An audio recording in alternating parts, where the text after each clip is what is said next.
movie namang lama okay mobile phone này mày nắm bắt lô tô cha nắm này sai đó cha thôi bạn bắt thật thế bìm here hot để vào đây khâu vật cha KHP no po lúc bìm ở tập nào nữa ta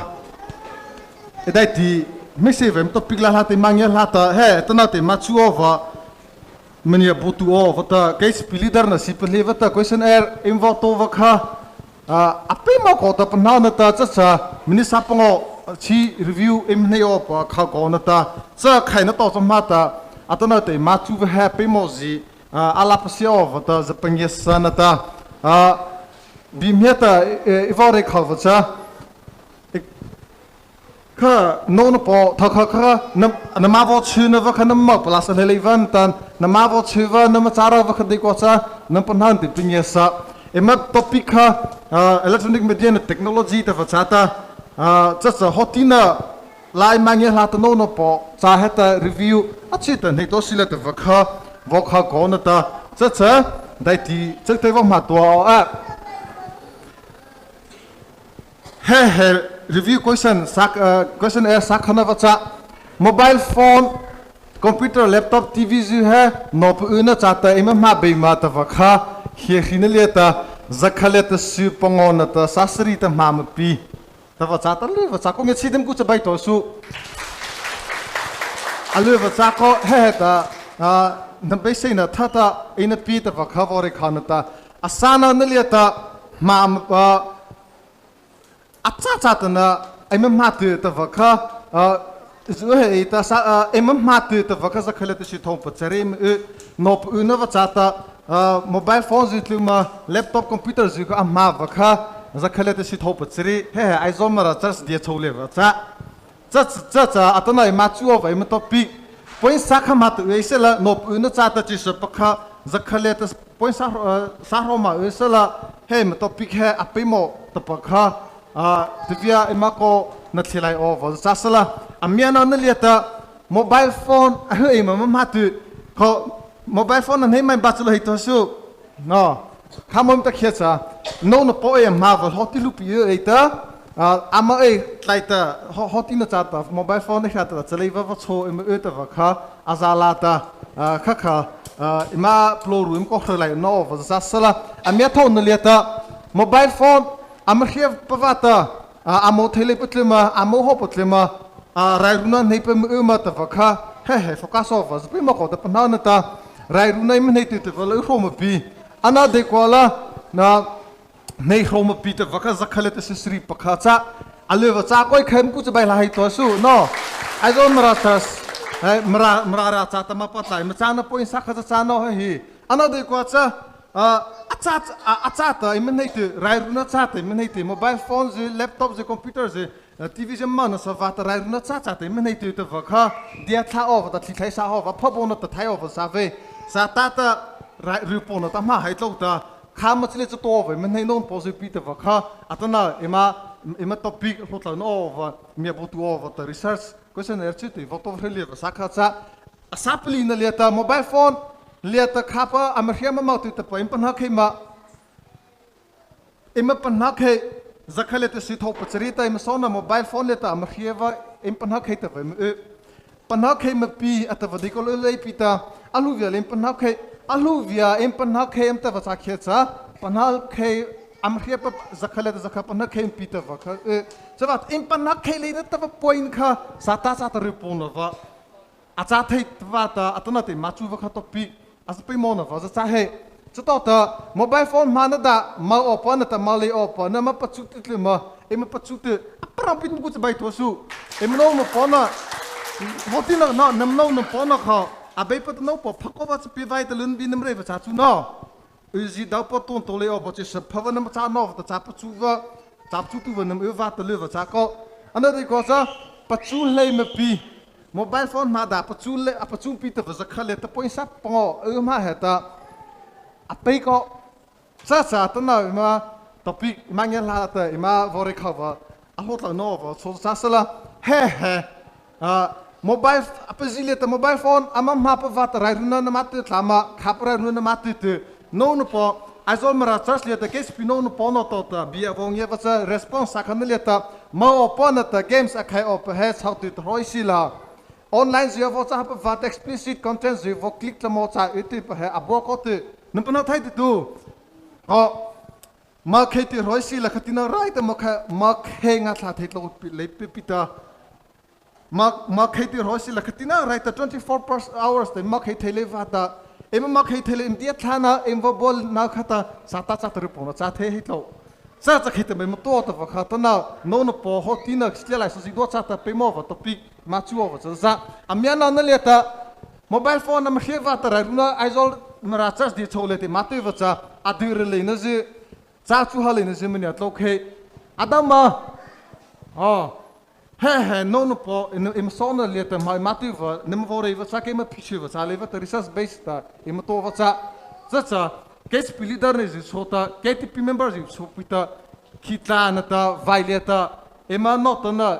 chata pachuna phava ma paw ra emange na ji sa palasa parasala amya thon leta rairuna lupi man he cha chu ha le na je Thati na je amo ho pa je no mobile phone technology em mana sa tu vate em sona leta alive ta tamma zania ta na ta tamma ta lo hai vacha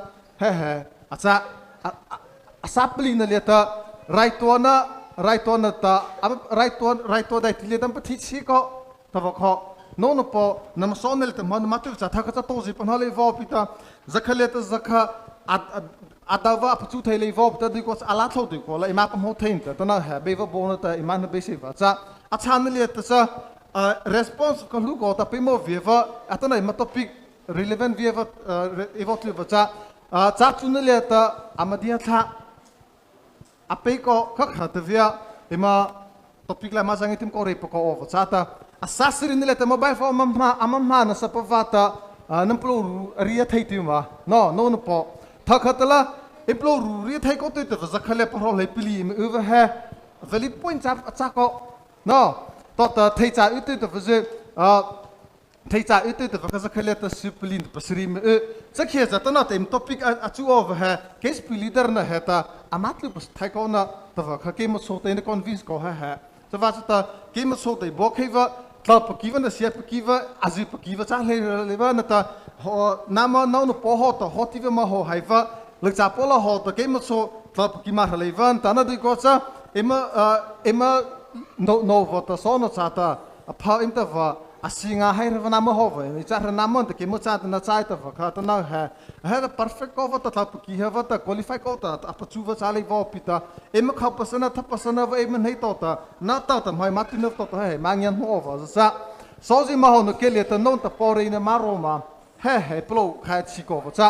aro ko ta va ha zakhale ta sipuli pasri me em kum cha bahi tom no po cha ta pram pita sa em no po naman kima me mo ho na kele tare maro ko no ana de ko sa aro tu lei veita va achi tu se ta aro cha u ta he ta aro le cha u tu ta va he azam he em so na ma ho na kele ta em so na izi of kele ta em re aro le cha u va zakhale ta si tho pa chari kha sa ta cha ta la big point la cha no cha implo rulia ta minge over sa sala so je lapida pa machi thei no pata amau patla cha pata no na posi pita em rai mama me pa nau ma no abe pa bona te me malili pata me pa na si churu pa khai me za khale ta 61% em ku tla cha ba hi to su thapo ko ta sama ana de ko la ma thei te me pi em so na cho ta chai sala cha over ma khana va hot em khali va cha khe cha rekata pachuva ze order ta ma pachuva ze kha effective hleithei ta vaka ko cha ve ta vaka atana alam cha alam no mara so cha thi va abeva chi va cha thi va podo over mara ra cha ta chi sa pho po over ta ama ho tu va atme ta pastor ta re ho ta no posipi emere aro le va khetsa sa ta kulieta ala hali le te ma khong hai ta no cha minge over cha Savata he vore kha ko vacha pachuna phatsai vata amrai tu vacha living example teita thrauzi te pamang sava em chaw lấy vợ số tao nấu bọc cái mà bắt chán nó nấu nó po em chaw gì ao chaw lấy em bắt hàng đại mà tự đa gì em bị cái bắt liva gì ao chơi em khasian đa gì em ao chaw lấy chỉ sao vong gì em khasian đa gì tua kha so nó chả ta bị lấy vợ ta bắt chung nó phá vợ chả chả atan nào anh nấu nó po hay lấy ta vợ khơi gì pita em so nó chả ta em chaw he Christian nó ta lại isu ta vợ kha vợ kha con ta chỉ là ta thiệp bột em lấy học ta khi mà mobile phone làm hiện chữ theo khi mà technology to hệ ta mà phơi vào to mà bảo theo ta vậy mà bây mà sắc hết sa đại thị hết sa em son nó cha hết ta đại thị khá cha mình bị em son nó cha ta mobile phone nó bự nó cha ta mà bị ta mà lấy thay nó cha vậy ta vậy khá em ít theo anh nói đây có là game mà ta mà khá là em bị đi vậy sa em son nó cha ta đại thị em bị lưu về hè em son nó hết ta em son cho nó hết ta mobile phone là tin nó khâu vậy ta vậy, phần hấp xịa, nó, à chỗ tàu sim ta kia là phone kia vào số sao là, đại thì pilu kia là, một technology hao vào mau tàu hết ta, ra sai là hết ta vậy ha, em phải đi hay vào mau sao vậy ta, riệp phổ quát ta sẽ vô đây ngà, đại thì em son nó trả ta đại thì em bị chơi vào trả kia cha, mobile, laptop, TV xịt live hết ta. Mau phơi vào em bắt chui vào khá, vong nghe tháp luôn, bắt đi nghe tháp luôn nữa tao vào khá, em vào đây khá vào khá, nó po em question action vào tao ta, em bị lova này thì mà reflect nó vào thì vào plus vào em bị people ta mang nghe ba Khithie vào hot tip donate ship pangon ta, discipline tip pangon mà pita, em bị pita nào electronic media technology cha hele thì vào đây khá atama la Aizawl liata sata chria chachi phachai bacha khapa mo chaim ta chakhi se tanat mbp hi electronic media na technology mobile no phones games the laptop computer tv ju ha sata ta chachi chata emasona akha he liata khono ta ma hai ta kha ima panao of chi cha khita mo sata chachi khita ma hai mo kho ta mo wo ju chama he cover he khana shmo he ma kho mo就说咱们伊嘛苦咱们咱们，伊嘛苦的嘛，伊嘛冇不是，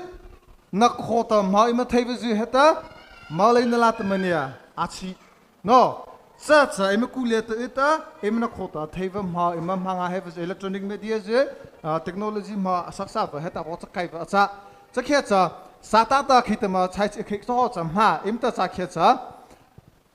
伊嘛不拿来那的。mobile ta chỉ satu lama mà mobile ko KHP na mobile ta chỉ bài lama mà chắc kia mobile ta nó poreng nghe khát ta lại mà TV ta nghe khát ta lại mà mẹ ta về tu anh nói được mobile ta mẹ ta bài lấy về mobile ta right cha chú không mình ta lấy về em áp cứ nó em phân hao lên nó ta em hria vào ta khó hay liệt ta em áp mình ya bắt tang ko no mobile sila ni mata ta va panak hempi apana le rampi ana de kole mata phulu sa khit mo mobile phone ta jelle ta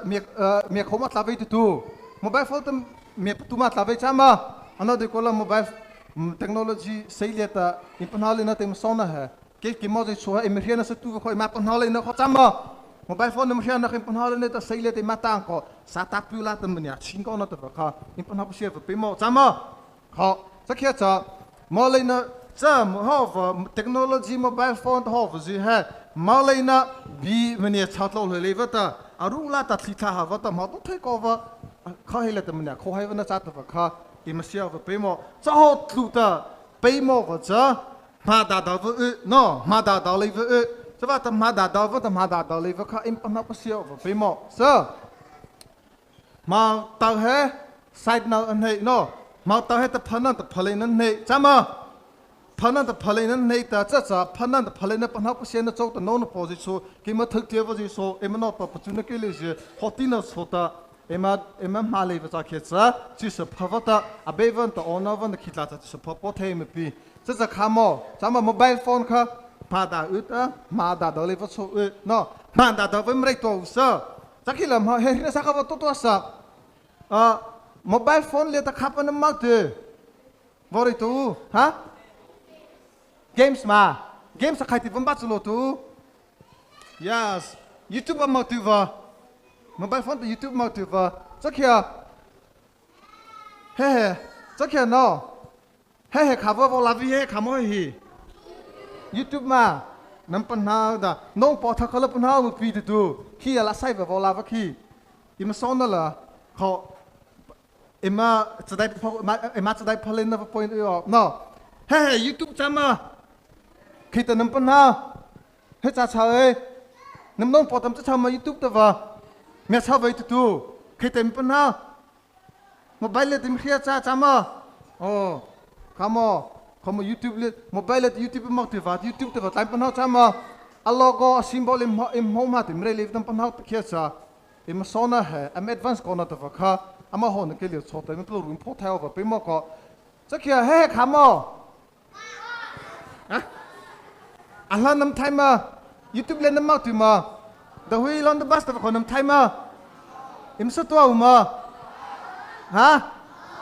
Hey. Okay, the wheel on the bus tu va tlak hai im sa tu ma. Khi tu mo kha. Okay, sali tai su Cha kia he kamu. Ah, 5 little monkey kau sama. 5 little monkey pun hamai bas lo tu. Ya, nama lu dah cakap. Pun halai berai nama lekha. Nama tu apa sama? Oh, solo buat rosila nama so thai ma. Yes, nama thai dah kau. No, 5 little monkey cakap sama. Cakap he kamu tu. He hat nama tu terma. Oh, nama red sida cakap oh, itu nama red. Game sakai sama. He show game sakai sama. Oh, mobile phone ke tablet ke game sakai not mati sama. Yes. Cakap nama game makai tu sama kah? Kah game makai tu. Ha? PUBG tu makai ma. Yo. KHP level le PUBG kai vela pe ko le. Liter no suno po sun pan ha va pe mo no.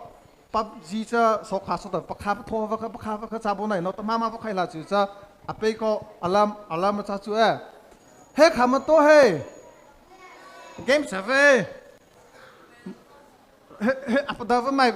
apadava he kha va to ha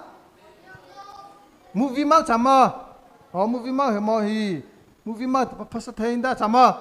movie ma mobile phone je laptop je TV je ka movie ma no va thata ma va chom he sa ba tu the na kes pilot tu the na ta va cha ta sa la no ke cha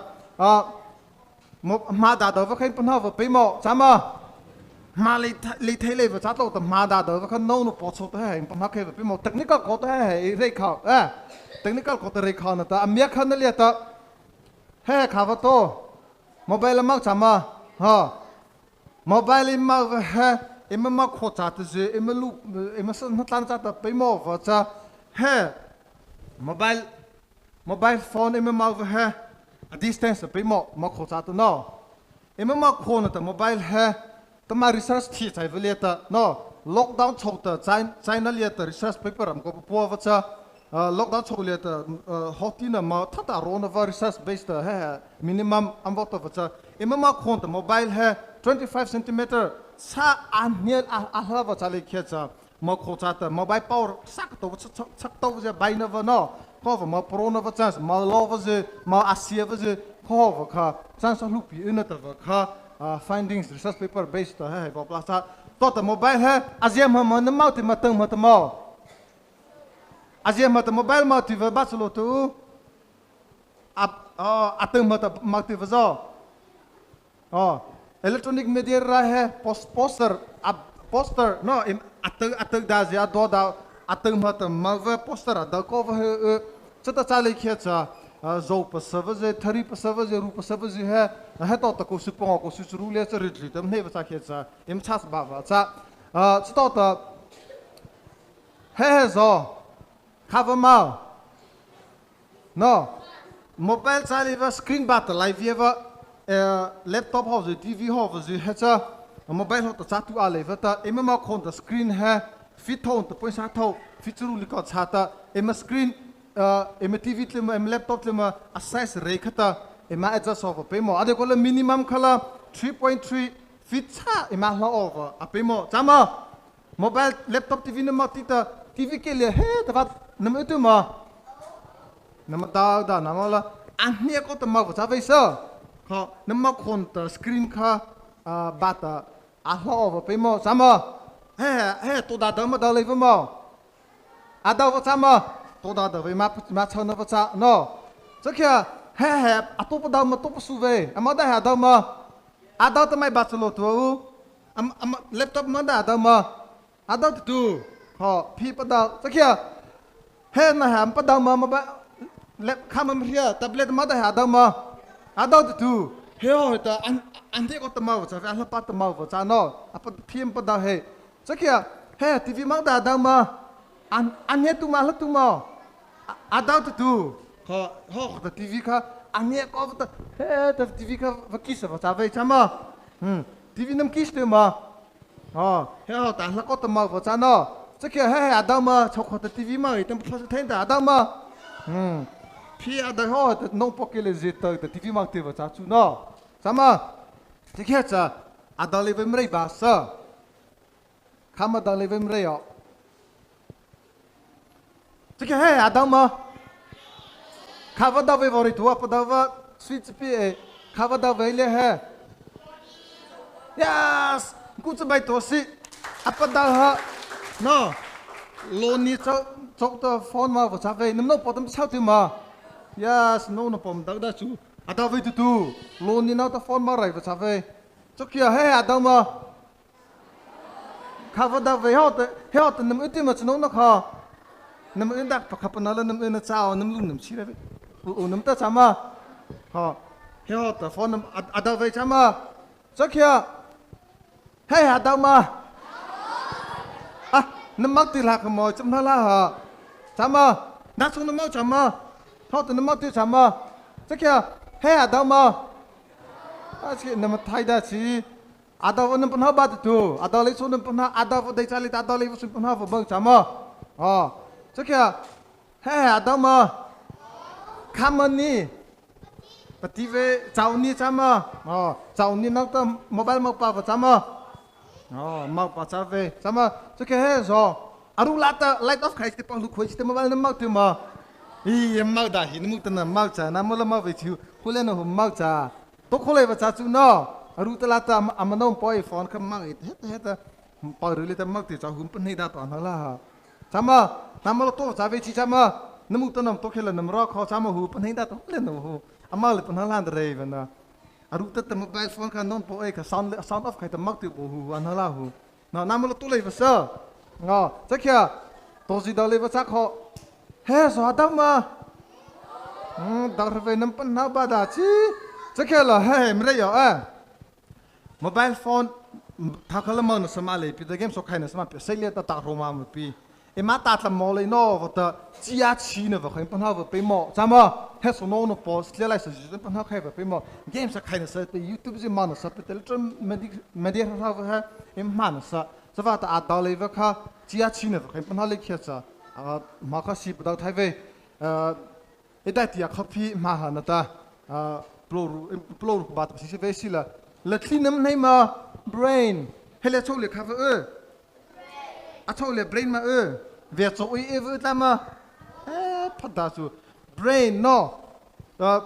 mobile phone gì laptop TV gì học screen em mau nó server cha họ TV nắm pito ta có lại xí mai chỉ ta kem ti phá mặt là về chỉ cha mà khazia nắm lại cha mà về cha mà em nắm lại cha mà lấy nắm lại cha mà lấy vậy ta em popo về gì em lại khi gì mắc khó gì em organ gì kha em lại cha lại xí là mà ra sa em lại khi số lại xí nó liệt tầm họ đó lấy vào là bây giờ tu vào kia saถ้าem lại khi cái bộ thế sao mà hi họ hay ta to em lại khi số có lại bị nó ta time cha to có lại bị ta sao mà em lại khi số kha em to nó kha sa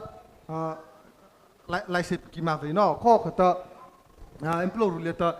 khó em lại khi lại xí nó ta mobile em thấy nó sẽ tu kia em bắt chán liệt mobile sa cartoon sa nó sao mà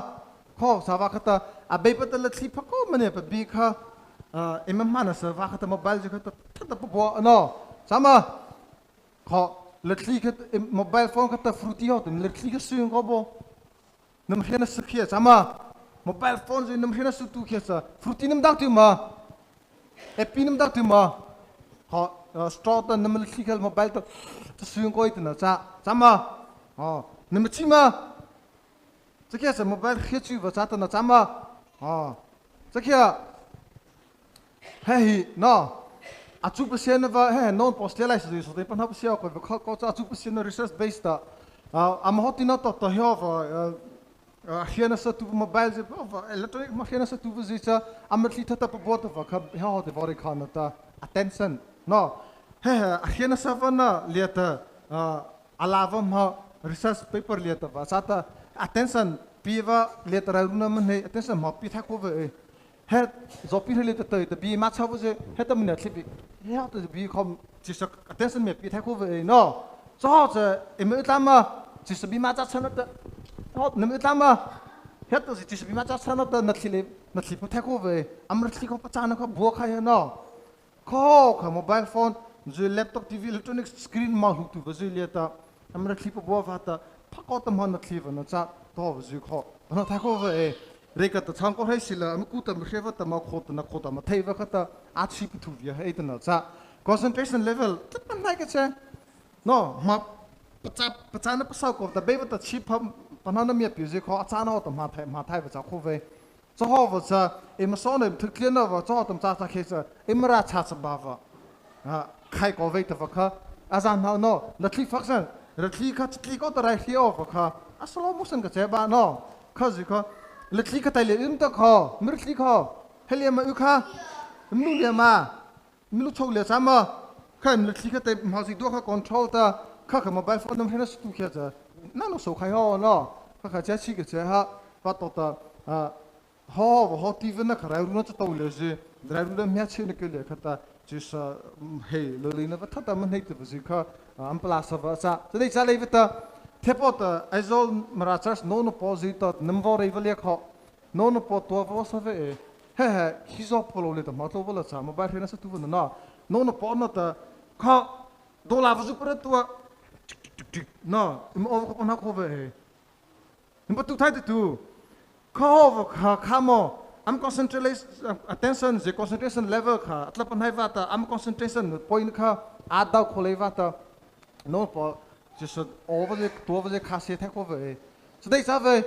lonely how low name nearly so not take over no I ruminate looking at high Dr. Latli lit I'm a cartoon key was the same what I about I'm Mapava Patana Madava Patana Kulik I'm clapping high on the car or Marco Mapavozi Maka an operator with Thati them Dr. Nerve muscle the son of hell Latvia lastly the Eva focus call hey my pay take over Tanita the Matimali Makotu Masa so the hey radiation vataruna utiva technology leta sky vori kako vacha he khama maku he khava maku he kumdum leti venam banama nam kharama ya chitu chama ha achu sena ta palasa vacha wireless wireless map the game so he had minute sip sangla wireless cha no tama mic ta bi rein ta wire itla ko ve apa tu khaila wireless device bluetooth the wi-fi the tot mobile signal apa tu no ho the wireless device rai heta na wavelength race neta sacha ho electronic media tot ke thore po ji ha ko ho hleithei rila cha heta chia chip chai cha khamo amalai sei na va athatlo lu chi ama developmental stage letam vata kha amo cha ta chia chip chai no Hotina amalai si hai pachata che si pachai na research base ta vore khana ta azia na ta phone switch off lever ta signal off lever ta hotina loop ke liye ta rakho liye ta salvo je no ta aule ta ma wifi je nikai ba pita khov 24 hours je on pita khov ke liye ta va exposed to je kha chia chi ta mobile tower im apple ji ta ma ki chole ji mobile tower lu ko ji khov ji kha thata debate ji atong ko kho ho ji ke ma chu ko se vi of cha cha ke ho ji ta mare may sanat ko le khalieta the International Agency for Research on Cancer WHO agency ta palasaval leta cha wireless device heta category 2B risk leta masa just a camo possibly carcinogen data cancer no atama malai sinam thatlono hecha cancer tokemave and go to hair radiation khata amaliata emasona emathakena li khata cancer cell kha apu bu thoha ama ko uthebe ko sipong ko surum ko chatita ama saliata immunity vochive tita kha amaliata carcinogen cancer cell utheva kha akolai sei khisa thlai ta cha pa chau no ko to khei thei ta kha research no amrei va cha cha khjemo mobile hai mobile technology vizit emra mani angyan no ha emotional level zidota ma theina ve ko ro la ma ve heto ta ko supong ko su churu vulia ta cha emotional ta ma tem thklena mobile phone mana service pi chokho emsavo chile ti temer ikemoliata cancer cell apo bu kho he radiation vater ra no uvo kho mene vo dominate titela immunity vo em uthei pita immunity vo weak titela pasana thaita ai mala thaita va kha chia china va atam manauta impanha mali vo sota long term effect uthei va kha February 2022 atako February lekhata AIMS neurology department ama isodi a presentation a pin liata cha plasata we have seen that the mobile phone lockdown chauzi to liata ma atova hotina liata atova chata mobile phone excessive use of mobile tata manasava adai ther khata maleva no na mobile phone tata mana sutu namlu chai tu ma mobile phone namma je pathatu ma no ho was manas leta lu chai was amok thele was non posota namvore kho na herlevo tole ta amok thele mora ru jim nei nam ta kho memory le khipa bona was on ko raisila loko ni ta no do la was to khasia kho ve kho ra ru na kha marara le de cha ve Aizawl le cha ve khipila sot non polupita matuna ta was tota kho forgive man ma pasal ko ta ma pacha thele ne was tot irritability to was impossible patichi pata ko was no am patichi to no po so no po so im hotina phone man so tu patina chi ta no hoti pa khawa games a khain ko ta ekapida ko ra chi no khsemo tot zo opita het kho va patichi na was kha hotina le ta chi tu ha so ta decision to na le ta ma kha pacha ma ve thatlai decision toita ma pachap sienda de sunai thai ko ve ku pasa ro pasa ve tota amma ze ko blar ta mauzi so ta mauzi cross ave bo no te not let mo vi so ja china va kha is ira sayo tota pe mo ko screen meleta viesa sostelas thai ko ve viesa apaku de lezi de marhan ta pohon le taruna ta mane amachi se hei ze nauta viesa apaku ve ha thai ko le ta screen kile sai tham uwa khata mobile phone leta sai leta matatu wa khata mo marha pose kile ta utha ko ve heta zopir leta ma ta zama pita mobile phone sava screen akhina sava cha manha ko te cha surhala Aizawl le surhala te surhala ha ga mu ko cha khamo no po ta he kemo so hospital leta khiva cha na ta ma khola cha ta khiana ta no po lupita mrai wa cha no po unav cha ta phakal ta wa kha thakachai de thakacha rekas hindi je english achuna va mai ta thai ta apakona ta kha morisi ta chhon lam ta ma va cha no acha thayo mangare je gare je class m ke la to ta kg1 ke la to ta mangare m chai thai ko apply ke moro ko cha ve a ko chu eta e mo no po no je mu ta thakapa cha high school pass to ma english chenga le English le ta rap so pita re le ta rap so pita from missing kha im bokhi ko ve no so va ta communication le ta viser richa zopil le ta community ma polo ta communication le ta ma fel ta hai no screen le malu tu va uda thai ko ve no zopil le ta u so ta am na la mai ta phone hria ko mum ta khili le je a channel le so program am le je so ta mobile phone hria over hele over manner ko no thai ko ve kha character ko tom pa lei ha cha no po chota ema pa cha khio va pe mo ko Thlarau manava iwa to hi achala he khamo zakhale te sipong sastri le ta hat lu via he atu dai na va no atu dai na va la cha he ma o TV le je so hole heta sedai salai vata hoti buzita TV so amman le so heta go ka khathol heta isu na cha khava thro man va tu dai na vze re ka chi vze ma phale ve azi pele kha chwa chata kha comment no po comment le ti kha ko va ima hot gets pina games ama khayo above vze ama of above vze no gets leader na no po ze mne pa ka theula ta hore na kes pilitara cha sota cha nge isila no ima no pono hena ba ve hela mthia chabe kes pili hotina ve so kham games ma khai te kham na mau te ve he hin chota amala thau khai ma khai ve mo ko ka kes pilitara cha sota vore khapa va cha sala no cha cha khamo TV le te ma pita laptop le ma pita mobile le te ma pita imam Atau na daleva filter thai khole pi ta chin pha pan hana me se be ma thai leva ta emam ho ko ta to khana va ji ko em nei no practice khana ko TV le te ma ka me se le ta action ta ma cha va movie ta mo to va kha practical ta mo to ve ma chho te kha va ta hoti ta non po vit la mo ha va je no to da ta mala khizo le ta moral le ta hoti na chole ta hoti na chole ta ma phale ko to va je Hey, social media is electronic mazito influence la marale the of them call ma raro ko was reo mata ngeve no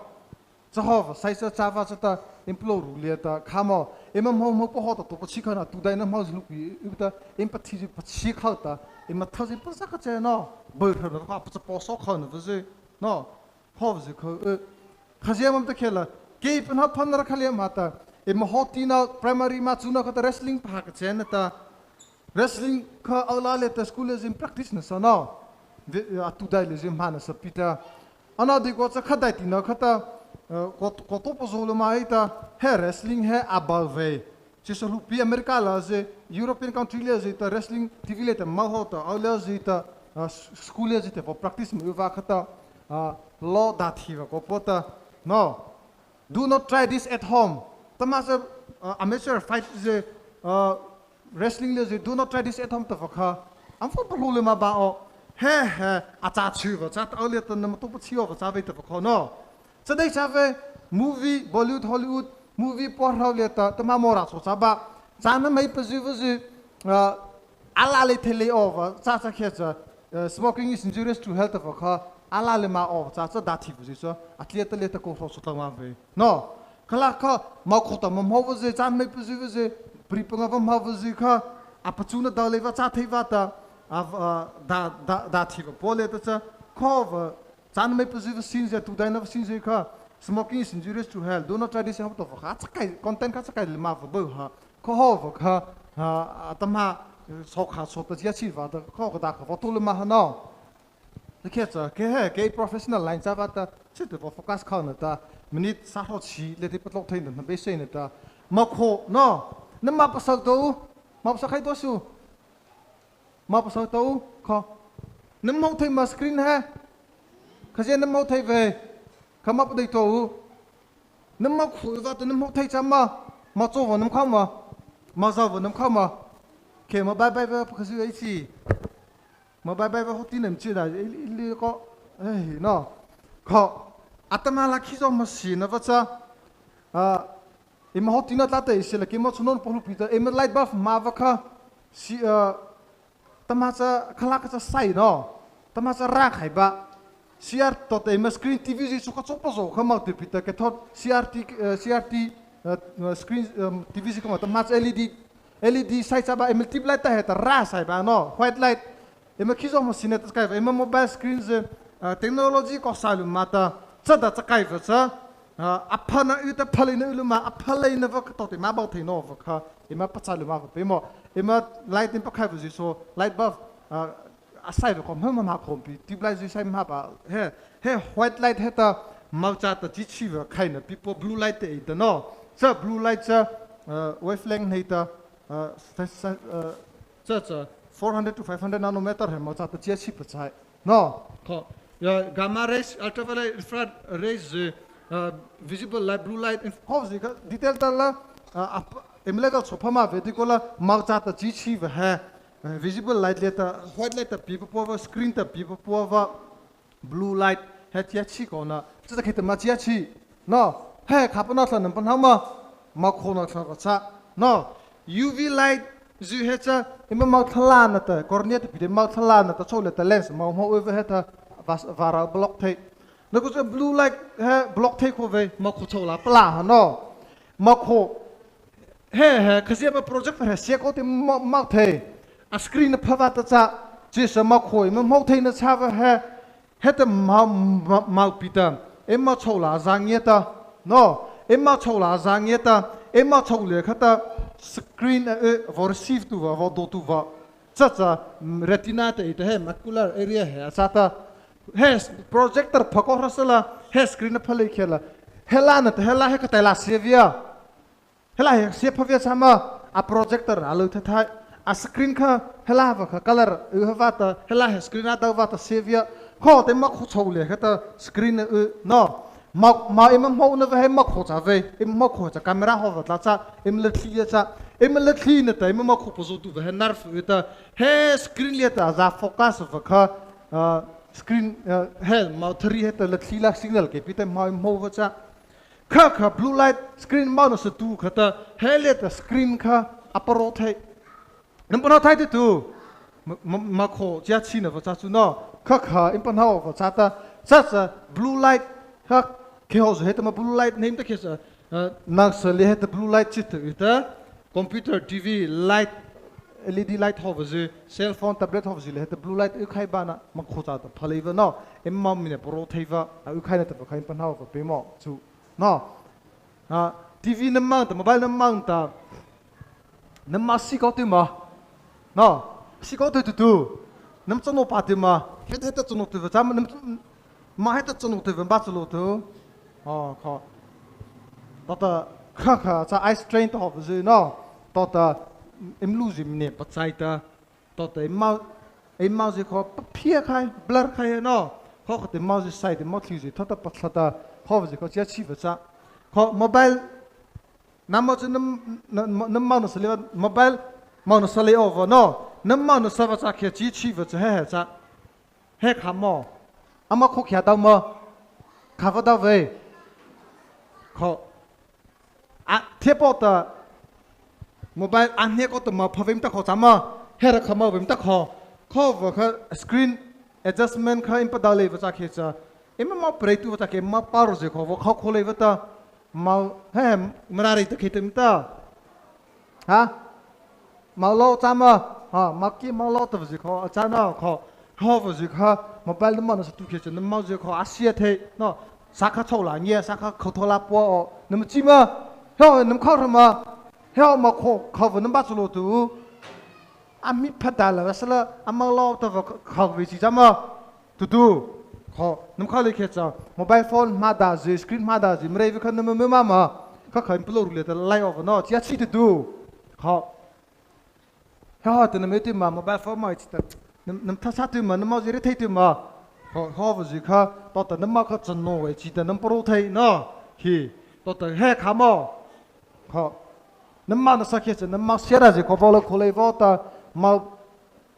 ma ho ze ma sa kha pa mai ta ma asia ve pa mai va chu no asia le va kho he ta kha ung la va ma bai pao ro cha thei na hi nam ho ma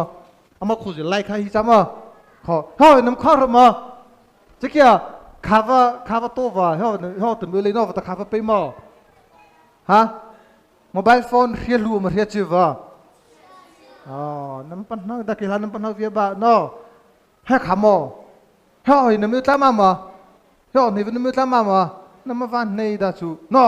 kho thepo mobile phone nam man so no screen man so ita to ma kho va patha ta chno ita va tha khai ta hnia ji tha no hawi ma ke ma em surgery tong la thona ta pata thai kho ve no nim lum nam pan ma Jackson ji bog da to ama ko ma thi khai ama thin ta khata ama kho je kho cha api ta to ma je kho pa mai va bog no kyo ki nam kho ra ma pasak ka che bo khei lu ho va cha ta no ma kho le je khei lu ho je kha thei kho je kho ma pasana ta cha kai no so vasta apale na kha re kha dai ko cha mobile phone je he ta kha mo asai le te mata va ta panham pi no I anei tu va chata po pakhata arole haithla ta khile la khi bondes vane cha seilena seivna chhrivane cha ta panhave no lepa po se puzo pasa se amta ho khata mobile heta panhalena heta munia boom ko no kha non po so te ma panha thai thukle su panha thai ko pe mo ana adai thain ra kha panhale khecha seilia ta munia khothai no mobile phone ara kha panhale khal mobile phone seilia te mata the mobile phone te hota chap tukla mai ma chap tukla vai mai tu hota chap tu vanam khama khecha khechi vemre kho no va ta sata chota mobile phone seilia ta ta ma mai seva panhale o kha munia target khine ta kha vore khan ta chata ta cha no de vore kha cha kho em khizo parha na vi lengma thang ko rai si la no vô mà giống có hay xí là cyber world technology hall lên mình ha, sẽ vào ta hria hleithei lên ra về em khai lên chút em có vót lâu bự no, ta mà sẽ lơ lá xí video chút mobile phone tag miền mà phone thấy ba cha, no, khai là cái cha chỉ là mà tốt thì chỉ cứ ra over, ta mà sẽ khó cái cha ba, sẽ vào ta em hria rai em hria over, cha về internet cha về em hria o, cha sẽ là khám pe mò, arakap limit ada thành ra các em thao vào bế mỏ, chama các khán nông bỏ ta limit em set k vào bế mỏ, em edit vào sao vậy, no, theo thì nó mắc chama mà, he edit nữa đã sao no, em edit vào sao vậy, edit k vào addiction mà về, no, ara các em thao vào bế mỏ, sao vậy ta, Giêsu tại mình có pro thay vợ, Giêsu hot thì vào làm sao thì vào khó chama, Allah sang có hay sao Giêsu hot thì mà sao lấy khela, Giêsu ta khó mobile xây lên ta tạm mà nắm khao. Hay là mình nắm khâu việc mà ở lại hay mà Giêsu họ tí chán nắm khâu mà giờ ta mobile phone hết ta Giêsu nó tới Amazon nó hay Apple và sao vậy nào vào gì tua mobile phone hết ta tua Giêsu nó ta Amazon nó Apple và sao vậy yes Mille với sao chắc kia khi tới một tua mobile em hiện chỉ thì nó ta khá với một tua no hết khá với một tua hết khá một tua yes Bible là thì phải bắt sửa tua cô phong cô chùm tóc tao là bị hai mấy chừng ngày phải bự no Bible là mấy ở chăm mà hết khá với tua hey thật nằm sát tu mà họ ta hu yes nằm da he ho va cha po ti chino ho ti cha va cha mobile kha khia luk tu lei va bir ha ji re pita thaji ma chao cha dei cha ve he kha va to cha bu re cha ma cha bu pha va zoi no po me chei va tu ta pita mobile phone la ta cha bu ji re pita investment na te ma play o cha ma palo pita kho mobile phone tv ji computer ji la ta ho khai mat lu vio va cha chu cha ma họ tới khi cha nó khata ministry thor khai hata thai ko họ tin nam cha nang la no sama ka no no pon no he nei to le khata mobile phone na khata khazi mer hiati tawa kha do na ji do thoji do pong ji tai ta hiwa mu la ha kha khai ma khai of pe mo no kha questionnaire va to le khata Sunday na ta Saturday hela ma lu ko na ta ji upita 2 hours lata anh nay chạy với khăn nào khát đâu nó mà khi ở tập với mình chả la, chắc khi cha, ít phần hai na tay mà sau nó khá, hết tay tăng có cha tao nó cha, chắc vậy ta mà khi ở vật khá vật khá, zakha rồi thấy mình bị, để có là plô rùp sao có, tay phần hai khi ở vật bị mà mobile phone xí liệt nó, sa ta sai chỉ cho nó cha tao phần hai nó cho tao mobile phone khi mình khi là miệng vậy có nó, cha nó vật tay vào đây khá vật cha, tâm hạt cha, rai runa mình lộc khi rồi về, nó, em lại xin là cái liệu rai runa áp bu con nó tập khi vào đây khá khám ôm tới kia cha, poster ở đâu lấy với gì abum hơi gì, aziam hơi gì, em tân tới cha, thế bảo rồi còn nerf 3% với gì, no, prediction là cha chú, hết tao tao câu suy bông em sẽ thắt lộc chú ta ăn hàng mà về, ta mà cha, em mới câu vô thể suy bông suy chú em có cha tí ta cha, mà ra số cha, em mới cha chỉ ta, em mới cha bắt chào ta, mà cha em mới cha tí ta khám ôm tốt tới, mà cha tí ta em ra câu tới cha mà giờ có em dâu gì à cầu với khơi tâm hạt tọt hay họ với ma lưu cái có bài sĩ thế 3% rupa server gì có tất cả em sau nó liệt chỉ áp bung con na tập với khơi em bắt đầu với cha sala chắc hết cha à bây bây giờ họ với chỉ số tốt chơi và hè nào vào gì đâu cha nó vật nó mà mà bây bây giờ hè hộp chỉ sợ tôi chịu xây liệt ta ở bắt nó tôi về yes mà tôi bây giờ tôi xây liệt râu nó chạy bắt ta in to bây bây bi họ ta sao ông ta bin hay na ri liệt ta sao không mobile phone gì TV gì khác kia mà bin hay na ri liệt sao vậy mà nó yes to hết bọn nó mắt luôn đấy cả yes to yes đây to Jesus zo zita thế Jesus zo zita thế ở trong mà khi mà thật lâu nó tên là thêm pi em nó bỏ tâm mình bố ấy nó khi khám thấy to yes đây to yes Jesus zo zita thế em mà đó sang nó thật Jesus em mà thọ vào to hết bỏ họ tìm to sao mà họ tin nó khó mà hết lẽ bỏ mà nó mắt luôn lấy khó ready khó yes to Jesus zo zita thế yes mắt thế cha lưu cô ấy khá là khá sa